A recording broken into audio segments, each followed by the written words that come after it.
So update 11.1 is here, at least for North America. I think EU and everywhere else gets it tomorrow. But for today, it's on NA, and it brings some very exciting things. Specifically, I want to talk about the ships being added. I am really excited for the replacement to the Kurfürst, specifically. The German Ohio is coming. The Preussen, something like that. And since that ship is now here, you've probably received your Kurfürst in the premium special ship mode, as well as the Kaba. The Preussen looks pretty good, actually.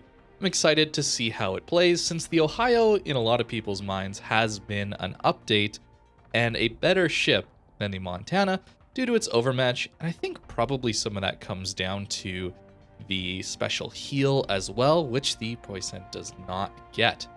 However, I do think it's going to be a pretty good ship still, because 30 millimeters of overmatch is very good. The armor, as you can see, looks identical to the Kurfürst. It seems like not much has changed, outside of the main guns and a few of the secondaries being a little bit more effective AA. You can be sure that I'm going to be playing this ship very soon on the channel. Just got to get a few games in it, and hopefully some really special ones for me to show you.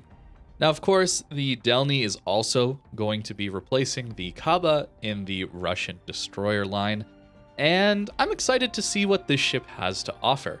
You can see it retains the 50mm plating. I mean, it's going to be a little bit tanky compared to some of the other DDs that can't shatter as many destroyer shells, so the engagements might be a little bit better than the nerf of reducing the total number of turrets may seem.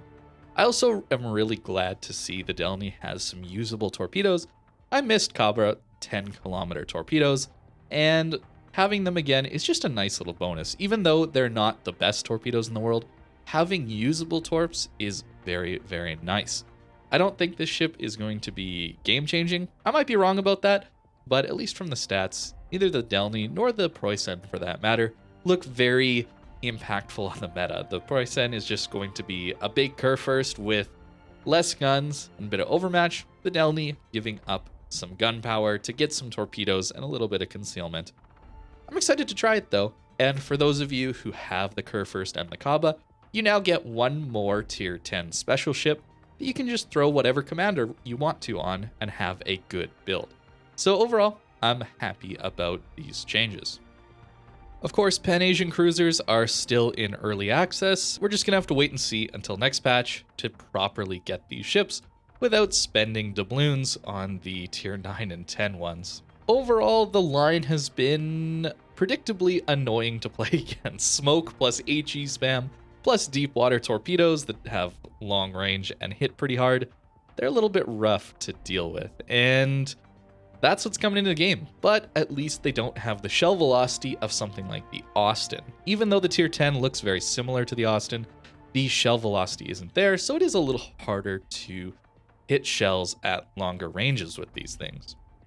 Unfortunately, I can't quite play them for you yet, but next patch I'll be sure to try and get some of the higher tier ones and see how they actually play. In 11.1, we're also getting a new game mode called Dirigible Derby. Dirigible. Essentially, you're escorting a big Zeppelin, and you're trying to get your Zeppelin to the endpoint faster. Whether you have more people in your zone, making the Zeppelin go a little faster, or you try and get into the enemy zone to stop them. It could be fun.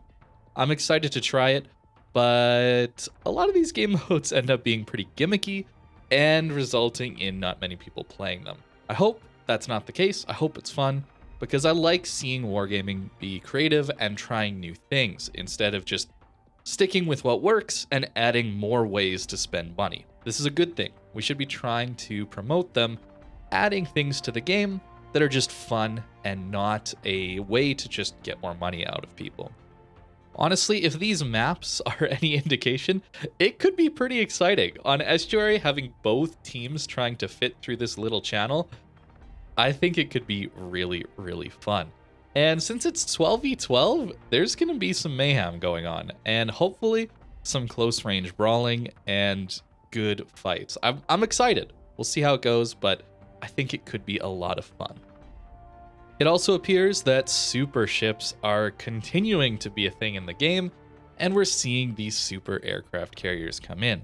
I think it's going to be awful fighting against these, so we'll have to see how much I end up playing tier 10 throughout this patch, but at least there's a couple game modes with tier 10 ships without the super ships, so I'll probably end up playing a lot of those. But as you can see, jets are officially back in World of Warships, and that means quicker spotting for more long-range, higher DPM ships to kill things quicker, resulting in far more blowouts. So I hope I'm wrong. I hope it's not more blowouts and faster games that feel pointless, but that's what I think is going to happen as a result of faster spotting.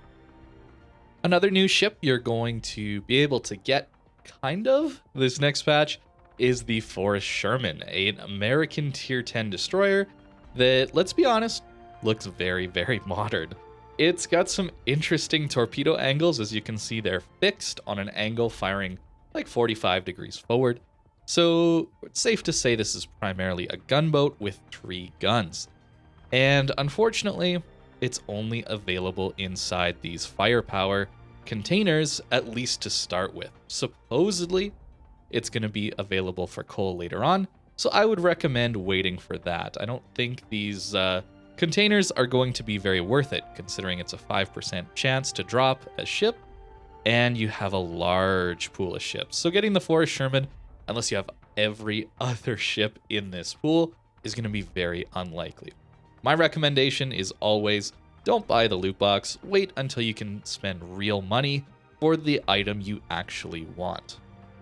Seems like the next season of clan battles is starting up, and with these rules, I'm probably going to try and play some of the clan battles this season, since it is tier 10, 7v7, no aircraft carriers, no more than 2 battleships, and no 2 identical ships in the lineup. That could be a very interesting meta to play in, and honestly, I haven't played clan battles for quite some time, and I kind of miss it. I want to try it again, so I'm looking forward to this season starting on the 23rd. With clan battles being one of the opportunities to get away from super ships at tier 10, ranked battles is also going to be an option, at least if you make it to Gold League, where it's 5v5 with tier 10 ships. Honestly, 5v5 tier 10 sounds pretty interesting.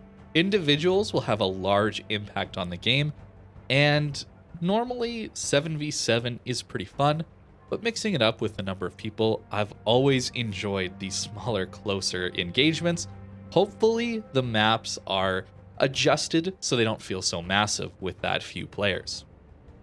Some changes to the super battleships as well. For Hanover, you're only required 12 qualified salvos now instead of 16, meaning you get sooner access to better secondaries, which is really cool.